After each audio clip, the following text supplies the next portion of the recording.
जम्मू के एडीजीपी श्री मुकेश सिंह जी, यहाँ के डिविजनल कमिश्नर श्री रमेश कुमार जी, जम्मू की डीसी अवनी लवासा जी, जम्मू कश्मीर प्रशासन के सभी वरिष्ठ अधिकारीगण,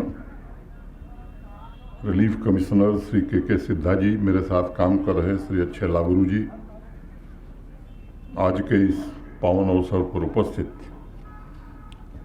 देवियों, सज्जनों और मित्रों, महाशिवरात्रि के पावन पर्व की मैं आप सबको हृदय से बधाई देता हूं। आज ये त्रिदिवसीय महाशिवरात्रि का जो आयोजन राहत आयुक्त द्वारा किया गया है, इसके लिए विशेष रूप से के सिद्धा को मैं हृदय से धन्यवाद भी देना चाहूँगा। पिछली बार जब मैं आया था तो उस दिन ही सिद्धा साहब ने कहा था कि महाशिवरात्रि में आप आएंगे कि नहीं आएंगे। मैंने कहा था नहीं, जरूर आऊँगा। और ये मेरा सौभाग्य है कि वाली उत्सव के 3 दिवसीय आयोजन में मुझे आपके बीच उपस्थित होने का अवसर मिला है। कश्मीरी पंडित समुदाय के लिए सबसे बड़ा त्यौहार है। अभी बताया गया कि इसे हेरथ भी कहते हैं। उस दिन अमरनाथ से लेकर काशी के गंगा घाट तक कश्मीरी संस्कृति, हिंदू धर्म की आध्यात्मिक और सांस्कृतिक विरासत तथा शिव महिमा के विराट स्वरूप का उत्सव पूरे देश में नजर आता है। देश और दुनिया के अलग अलग हिस्सों में कश्मीरी पंडित भाइयों बहनों ने इस अनमोल परंपरा को अभी तक जीवित रखा है, अक्षुण्ण रखा है। इसके लिए वो निश्चित रूप से अभिनंदनीय है। अगर मैं कहूँ कि महाशिवरात्रि उनके जीवन का अविभाज्य अंग है तो शायद ये कोई अतिशयोक्ति नहीं होगी। अनंत काल से जम्मू कश्मीर शैव भक्ति से सराबोर रहा है। कल्हड़ की राज तरंगिणी तथा अन्य ऐतिहासिक ग्रंथ कश्मीर के भव्य शिवालय एवं शिव मंदिरों की महिमा का बखान करते नहीं अघाते हैं। और हमारी परंपरा की सबसे बड़ी विशेषता सहनशीलता, संतोष, सद्भावना एवं सतत निष्काम सेवा के मार्ग पर चलने की प्रेरणा देते रहे हैं।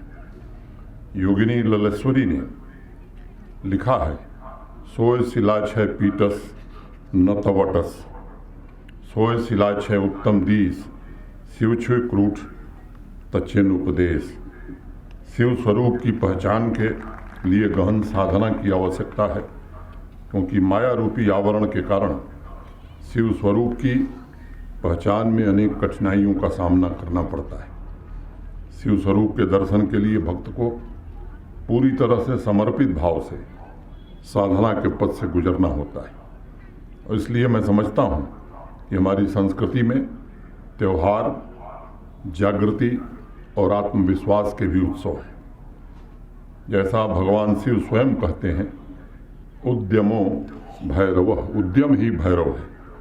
जिस क्षण हम अपने आध्यात्मिक जीवन की यात्रा शुरू करते हैं, पहला कदम बढ़ाते हैं, उसी क्षण हम चैतन्य के महाआकाश के साथ एक हो जाते हैं।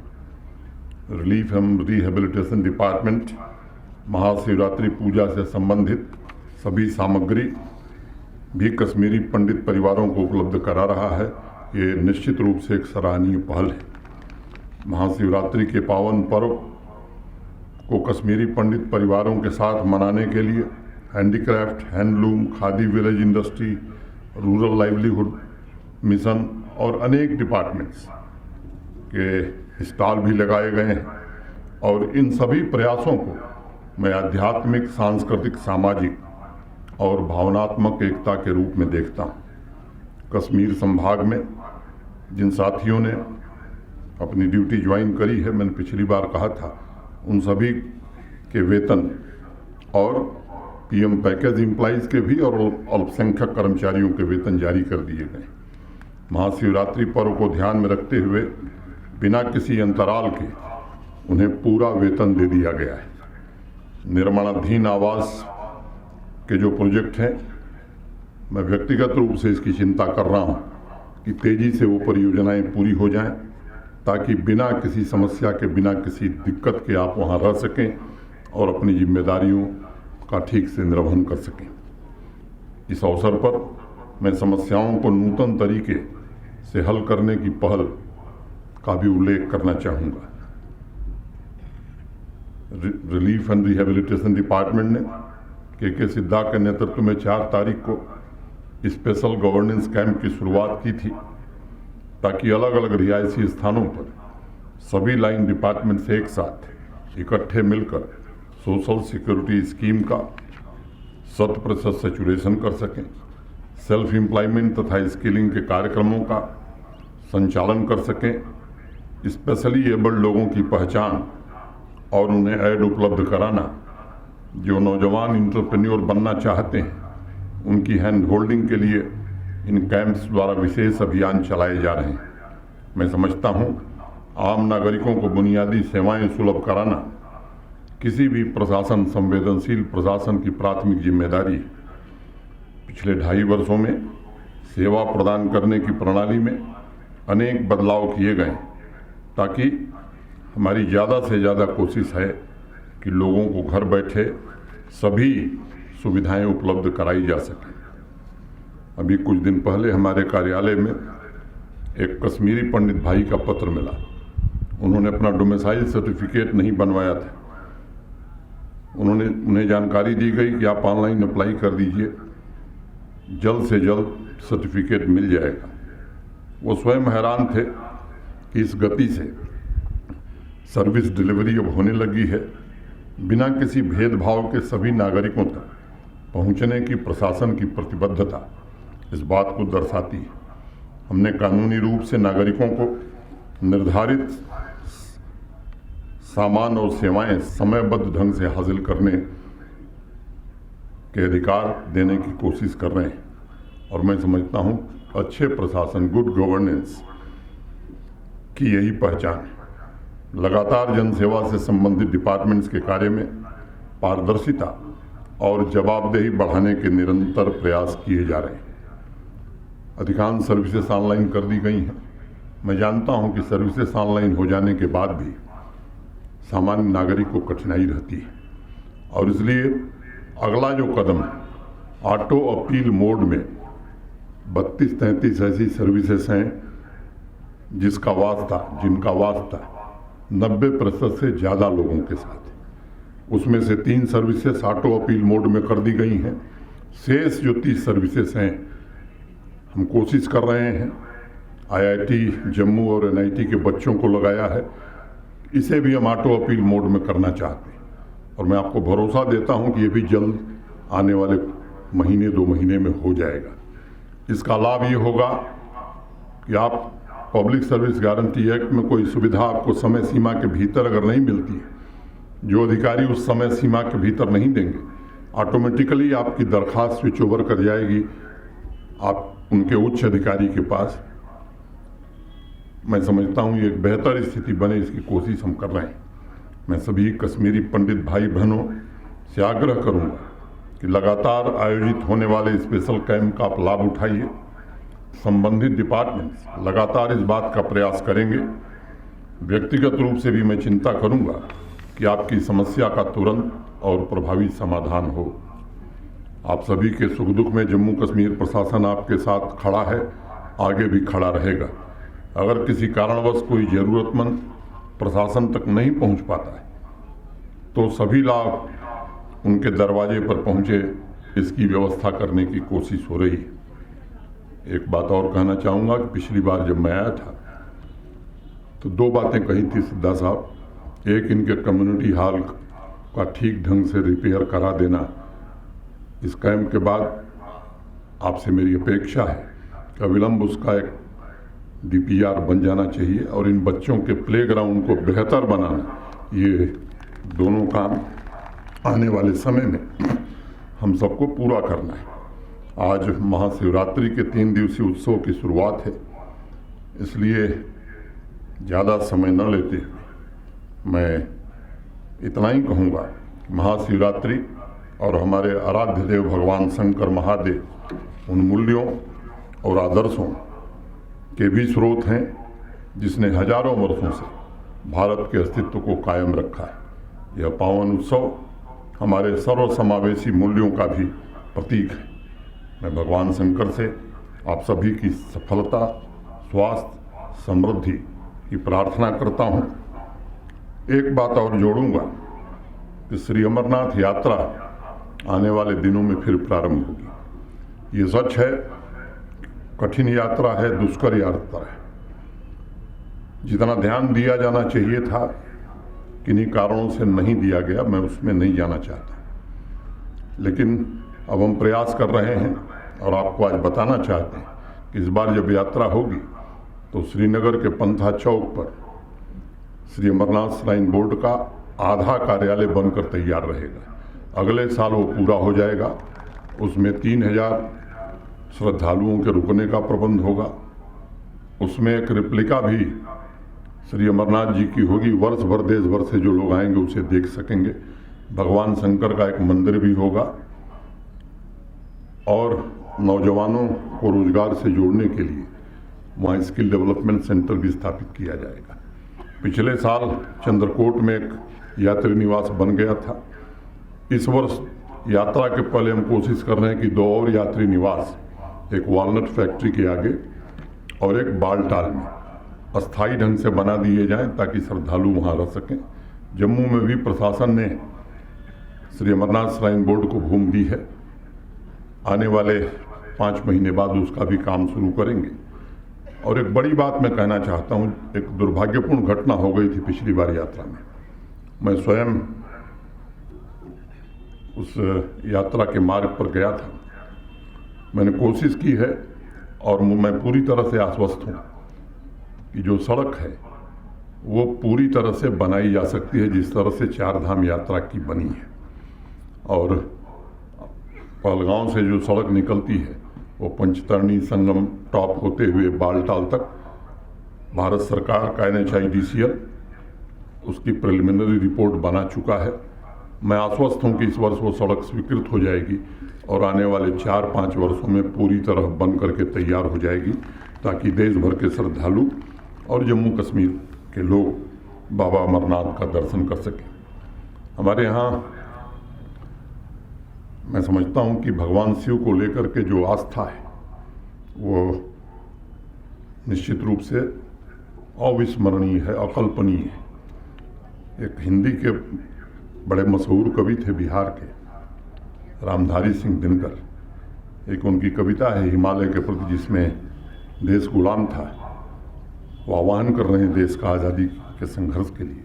उसमें भी वो कह रहे हैं कि कह दे शंकर से आज करें वे प्रलय नृत्य फिर एक बार, सारे भारत में गूंज उठे हर हर बम बम का महोच्चार। तो वहाँ से ये हमारी परंपरा रही है। अंत में करता करे न कर सके शिव करे सो होए, 3 लोक 9 खंड में शिव से बड़ा न कोय। हर हर महादेव, जय भोले शंकर। डिविजनल कमिश्नर श्री रमेश कुमार जी, यहाँ की DC अवनी लवासा जी, राहत आयुक्त श्री के सिद्धा जी, मेरे साथ काम कर रहे श्री अच्छे लाबरू जी, रिलीफ एंड रिहेबिलिटेशन डिपार्टमेंट के सभी हमारे अधिकारी, यहाँ पर उपस्थित सभी कश्मीरी पंडित भाइयों और बहनों, सबसे पहले मैं आप सबको महाशिवरात्रि की हृदय से शुभकामना देता हूँ। ये मेरे लिए बहुत प्रसन्नता का विषय है कि आज इस महापर्व पर मुझे आपके बीच उपस्थित होने का अवसर मिला है। अभी कुछ दिन पहले आप यहाँ से कुछ साथी मुझसे मिले थे और उन्होंने मुझसे कहा था कि शिवरात्रि के दिन आप आएंगे। मैंने कहा था हाँ जरूर आएंगे। तो मैं जगती गया था, जगती से आया हूँ। ये आयोजन पूरे जम्मू कश्मीर में अनेक स्थानों पर हो रहा है। हर जगह जाना किसी के लिए मुमकिन नहीं है और मुझे लगता है कि आप लोगों के जीवन में महाशिवरात्रि का जो महत्व है स्वाभाविक रूप से आपकी संस्कृति से जुड़ा हुआ ये पर्व है। जगती कैंप में प्राचीन परंपरा को कैसे जीवित रखा जाएगा, इसके लिए भी वहाँ की अनेक बहनों ने, वहाँ के नागरिकों ने प्रयास किया है। और मुझे लगता है कि अपनी मूल संस्कृति से जुड़े रहना ये किसी के लिए भी बड़ा आवश्यक है। और मुझे खुशी है कि देश के विभिन्न हिस्सों में जहाँ भी आप हैं अपनी संस्कृति से जुड़े हैं और इस महापर्व का आयोजन पूरे देश में हो रहा है। अभी मेरे पूर्व के वक्ता ने कहा कि हमारी समस्याएं, आपकी समस्याओं से मैं वाकिफ़ हूँ। मैं इतना ही कह सकता हूँ कि संवेदनशीलता के साथ उनके समाधान की हर कोशिश की जा रही है। कुछ दुर्भाग्यपूर्ण घटनाएं हुई हैं, वो न हो इसके लिए प्रशासन पूरी तरह प्रतिबद्ध है। मोटे तौर पर जो मैं आकलन कर रहा हूँ, 3-4 बातें ध्यान में आती हैं। जब मैं आया था तो काफ़ी रिक्तियाँ थीं। प्रक्रिया को इस तरह से किया गया कि लगभग अधिकांश रिक्त पद भर दिए गए। उससे रिहेबिलिटेशन हो जाएगा ऐसा मैं नहीं मानता हूँ। 6000 घर बनने थे, एक स्टेज के बाद जमीन ही नहीं मिलती थी। पूरे निर्माण के लिए जमीन उपलब्ध करा दी गई है। 2 को छोड़ करके बाकी जगह काम गति से हो रहा है। निजी तौर पर मैं उसकी मॉनिटरिंग कर रहा हूँ। जैसा मैंने, जब आप मिले थे तब भी मैंने कहा था कि 1200 फ्लैट अप्रैल में निश्चित रूप से मिल जाएंगे। 2500 से ज़्यादा दिसंबर तक जरूर दे दिए जाएंगे। बाकी भी आपके रहने का इंतज़ाम सुरक्षित हो, आपके बच्चे, आपके परिवार सुरक्षित हो, ये हमारी चिंता में सर्वोच्च स्थान रखता है। जो भी आवश्यक होगा इसके लिए किया जाएगा। एक छोटी बात और जोड़ना चाहूँगा। अभी श्रीनगर में एक हाउसिंग कॉलोनी का शिलान्यास मैंने किया था। थोड़े दिनों में वहाँ इंफ्रास्ट्रक्चर का काम चल रहा है। उसमें जो व्यवस्था है उसमें रिटायर्ड आर्म फोर्सेस के लोग, रिटायर्ड CAPF के लोग 50% और 50% आप जैसे लोग उसमें प्लाट ले सकते हैं। ये भारत सरकार की और माननीय प्रधानमंत्री जी की प्रतिबद्धता है। 32 सालों से जो आपने प्रताड़ना झेली है, मैं आज भगवान शंकर से यही प्रार्थना कर सकता हूँ कि वो दिन जल्दी आवे कि आप उसी सम्मान के साथ फिर से अपने अपने घरों में वापस जा सकें, रह सकें। जो पुरातन संस्कृति वहाँ की रही है, अनेक शिवालय आज भी आपका इंतज़ार कर रहे हैं। मैं उम्मीद करता हूँ कि आपके जाने के बाद फिर से कश्मीर अपने उस पुरातन गौरव को प्राप्त कर सकेगा। मैं आप सबके प्रति हृदय से कृतज्ञता ज्ञापित करता हूँ। और एक बात, उस दिन बात हुई थी कि जिन्होंने ज्वाइन किया सबका वेतन मुझे लगता है कि निर्गत हो चुका है, आपका भी और जम्मू बेस्ड जो एम्प्लॉई हैं वो भी। प्रशासन किसी जिद में नहीं है, हम किसी से भी बात करने को तैयार हैं। लेकिन कुछ लोग अनावश्यक गुमराह करते हैं, झूठा आश्वासन देते हैं जो कभी हो नहीं सकता है। आपकी जो वाजिब समस्या है 24 घंटे मेरे दरवाजे खुले हैं।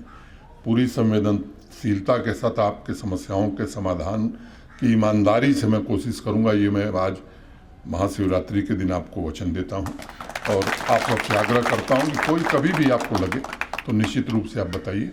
हम सब आप ही के परिवार के अंग हैं। इतनी बात कहता हुआ और मैं के सिद्धा को विशेष रूप से बधाई देना चाहता हूँ। 4 तारीख से मैंने इनको आग्रह किया था कि ये डिपार्टमेंट जरा पहले कश्मीरी माइग्रेंट का, फिर POJK के लोगों का, जितनी हमारी सोशल सिक्योरिटी की स्कीम्स हैं उनका सैचुरेशन कर दिया जाए। हमारे जो नौजवान सेल्फ एम्प्लॉयमेंट चाहते हैं, पैसे की कोई कमी नहीं है। 412 या 413 लोगों का अभी रजिस्ट्रेशन हुआ है। मैंने इनसे आग्रह किया कि संख्या और बढ़नी चाहिए। जो भी नौजवान काम करना चाहता है, कोई भी बहन हमारी, कोई बेटी काम करना चाहती तो आगे आवे।